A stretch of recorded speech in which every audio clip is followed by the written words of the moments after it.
Olá, está começando mais um Conversa Pública e hoje nós vamos falar sobre incontinência urinária, um problema que atinge 3 em cada 10 pessoas ao longo da vida.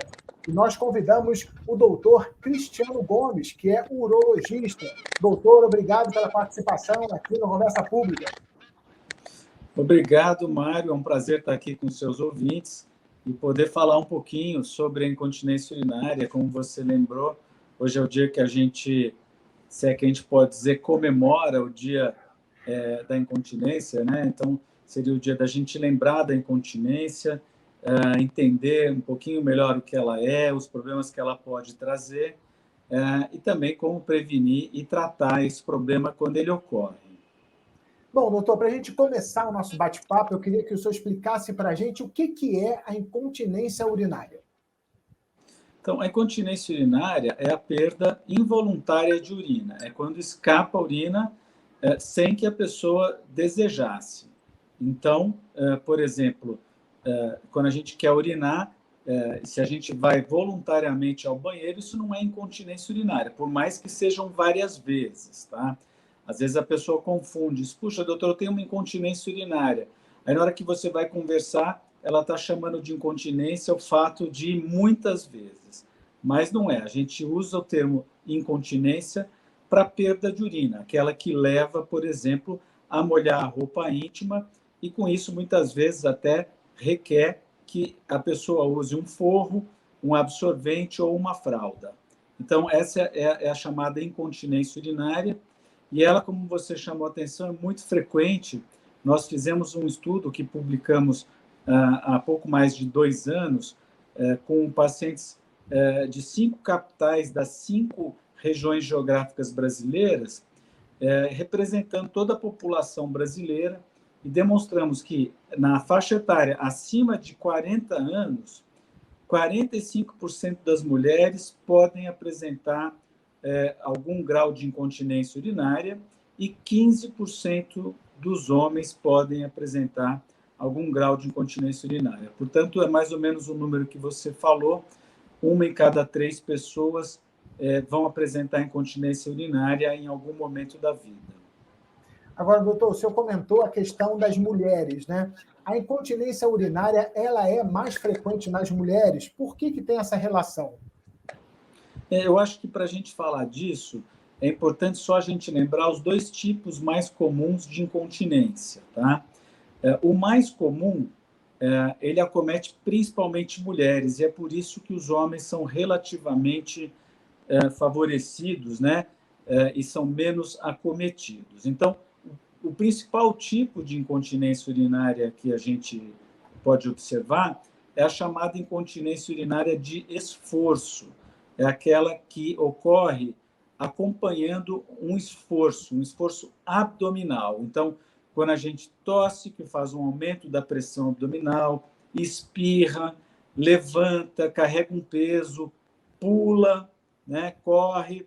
Então, nessas circunstâncias de esforços, pode haver a incontinência urinária. E ela ocorre pelo seguinte: a gente poderia imaginar que a gente tem a bexiga como um reservatório, como se fosse um saco, né, uma bexiga mesmo de festa, tá, mas cheia de água, e uma saidinha, né, que nem o lugar que a gente assopra na bexiga de festa, que tem ali um barbantezinho amarrando.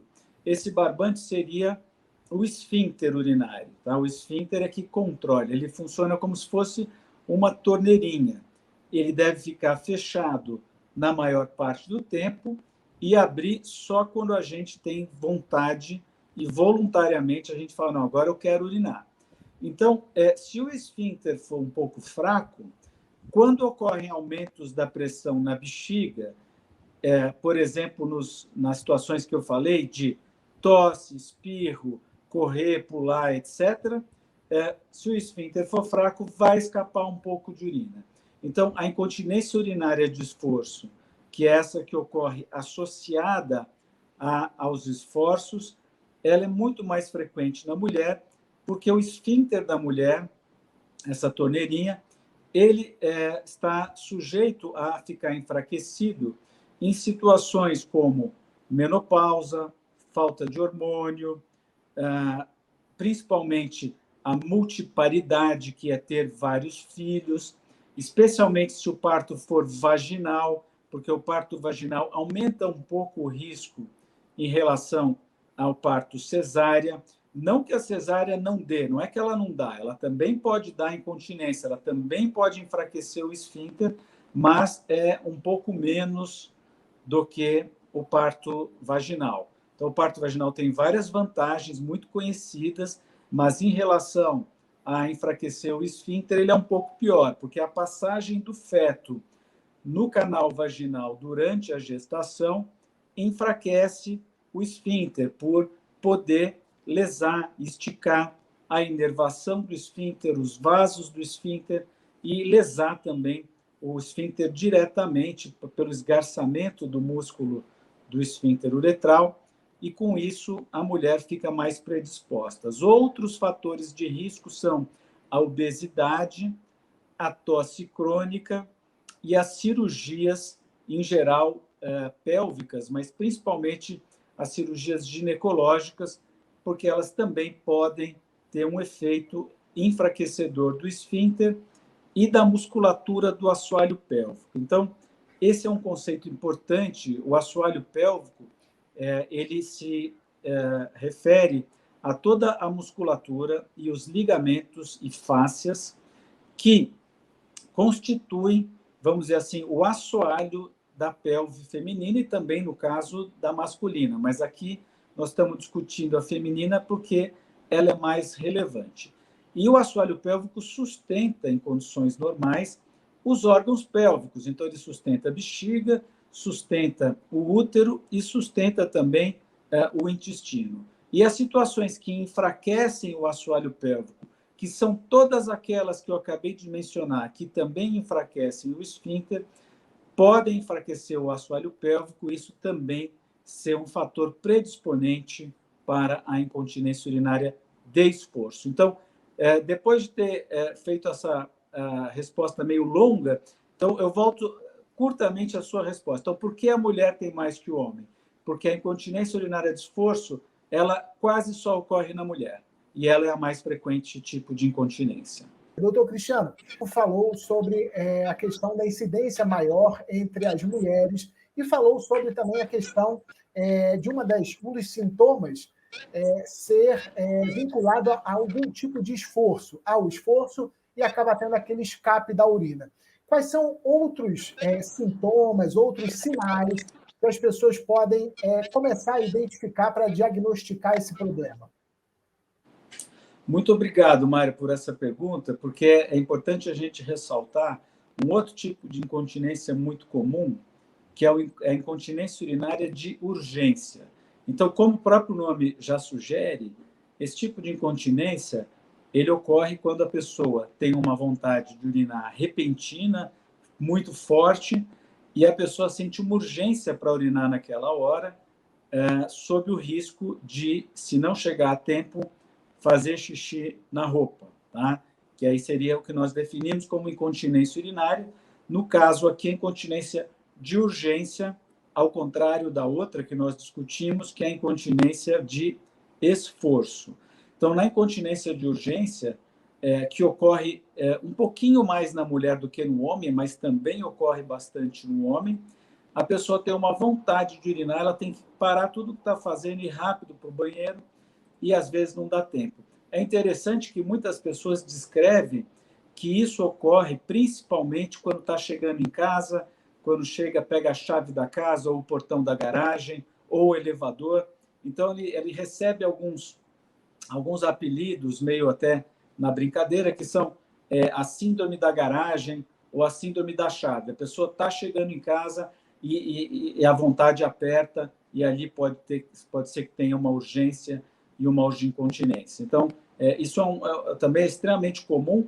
À medida que aumenta a faixa etária, isso se torna mais comum. Então, isso é mais comum entre as pessoas, por exemplo, na faixa etária dos 70 aos 80, do que dos 40 aos 50 anos. E, por sua vez, nessa faixa etária, é mais do que dos 20 aos 30 anos. Então, à medida que a gente vai pegando faixas etárias cada vez mais avançadas, esse problema se torna mais frequente. nem sempre a pessoa tem a incontinência, isso é, ela pode ter a urgência de correr para o banheiro, mas chegar a tempo. Agora, doutor, o senhor tocou num ponto que realmente é algo que é muito comum, né? É aquela vontade, aumenta quando realmente vai chegando próximo ou de um banheiro ou de uma zona de conforto em que a pessoa tem a sensação de que vai resolver o problema. Por que aumenta essa vontade? Por que dá essa sensação? Você falou a palavra certa, que é a zona de conforto ou de segurança, né? Então, a pessoa, muitas vezes, ela está tensa, ela está controlando o líquido que ela bebe, ela, às vezes, fica ligada em todo quanto é porta de banheiro, quando ela está fora de casa, mas quando ela está chegando em casa, ela provavelmente desliga, né, essa tensão e, ao desligar isso, vem a urgência. Existem algumas possíveis explicações para isso. Uma delas é que, quando a gente está mais tenso, mais concentrado, né, a gente tem uma descarga simpática, né, da ansiedade, etc. E essa descarga acaba inibindo a bexiga. A gente sabe que essa descarga simpática ela inibe a bexiga e ela também fecha mais, contrai mais o esfíncter, né? Mas uma outra causa possível é de que, à medida em que a gente relaxa, né, o relaxamento do esfíncter acaba liberando a bexiga para contrair. Mas a grande verdade é que a gente não tem certeza de por que esse fenômeno ocorra, mas ele é extremamente frequente e acredito que a maioria das pessoas já experimentou essa sensação pelo menos alguma vez. Agora, doutor, no caso das mulheres que são mais acometidas pela doença, se elas perceberem que elas estão dentro desses sintomas que o senhor explicou, que se enquadram na doença, qual é o primeiro passo? Qual é a especialidade que elas devem procurar?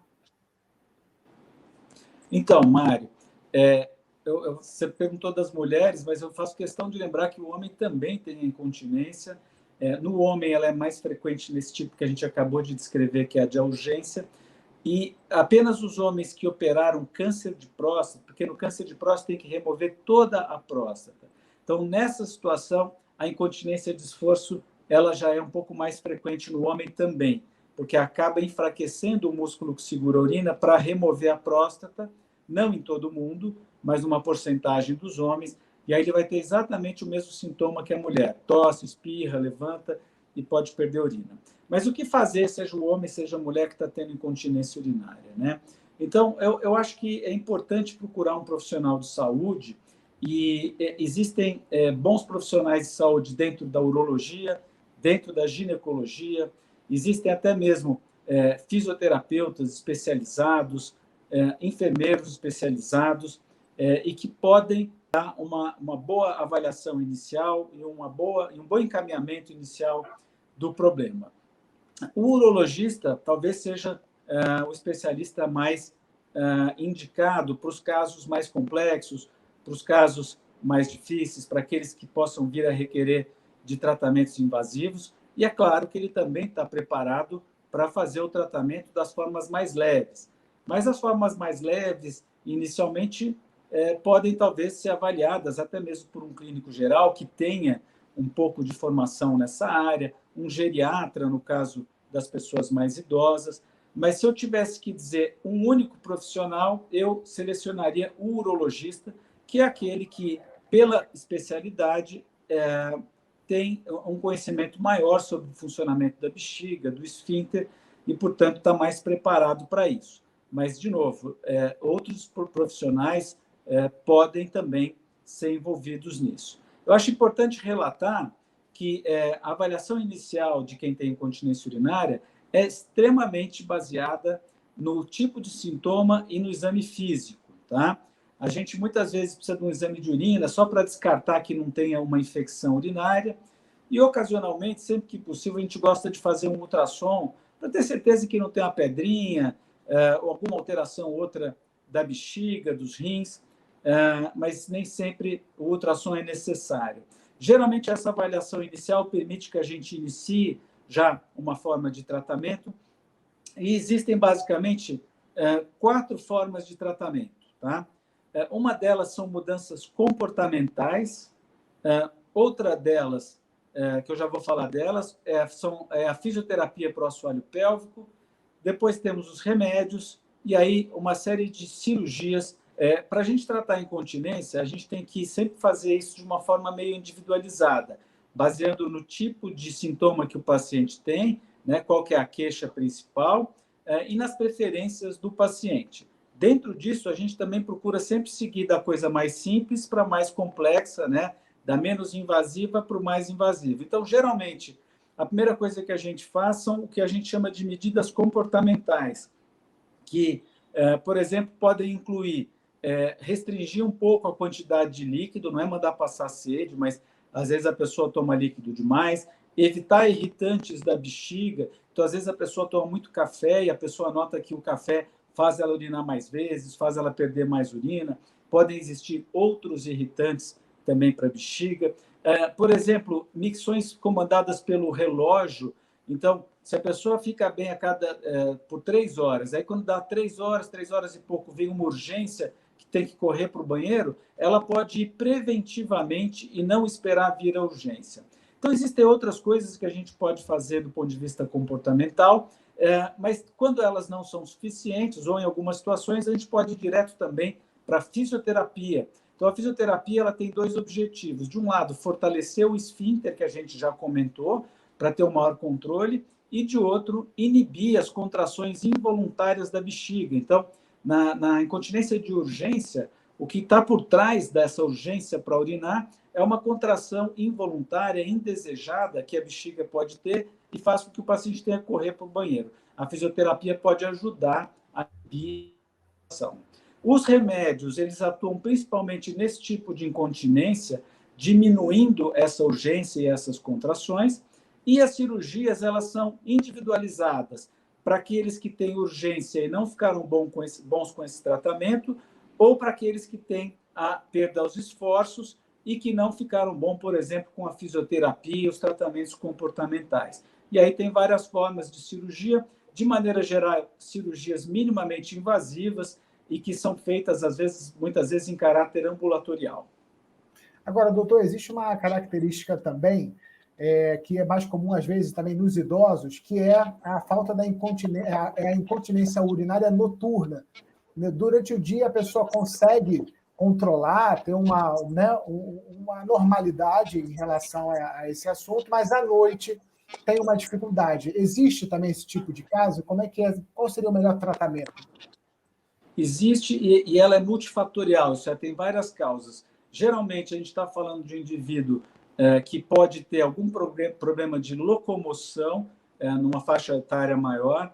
Então, ele acorda meio sonado, com vontade de urinar, e ele não consegue chegar a tempo no banheiro. Inclusive, isso é um risco de queda e pode ser de grande gravidade no idoso, porque acorda no meio da noite, com tudo meio escuro, tem que correr para o banheiro e, às vezes, isso pode precipitar uma queda com a gravidade que todos nós conhecemos. Além disso, o idoso produz mais urina no período do sono do que do dia, então ele frequentemente acorda 2, 3 vezes e, finalmente, como ele está dormindo, ele não tem uma consciência da bexiga tão grande, então, quando vem uma contração da bexiga, em vez dele, se ele estiver acordado, ele consegue inibir, mas dormindo ele não consegue. Então, é uma mistura dessas três coisas que aumenta a incontinência do idoso no período noturno.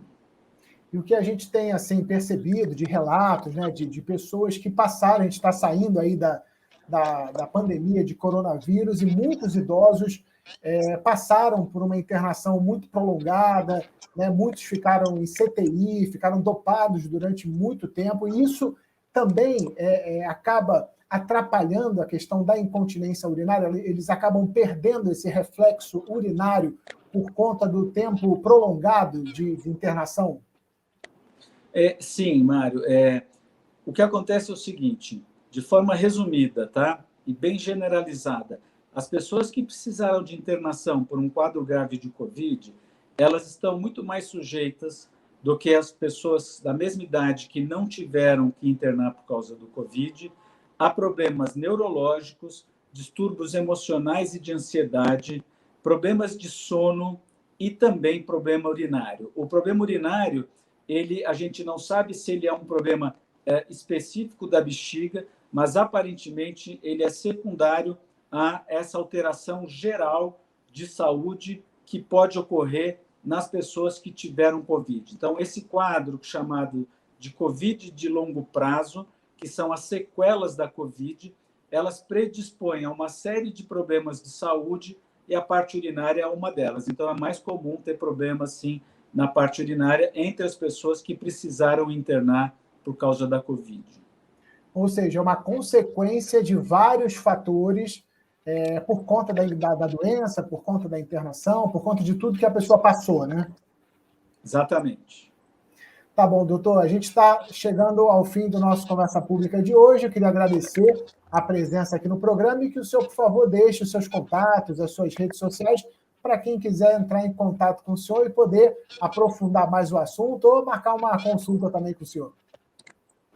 Tá bom, então, se eu puder deixar, meu nome é Cristiano Gomes, eu atuo em São Paulo, o telefone do meu consultório é 11 31 20 2565. Se você puser também Cristiano Mendes Gomes nas redes sociais, você também é capaz de encontrar no Instagram e também no meu site drcristianogomes.com.br. Muito obrigado. Doutor Cristiano, obrigado pela participação no Conversa Pública de hoje. Falamos sobre incontinência urinária. Obrigado pela sua companhia e até o próximo programa.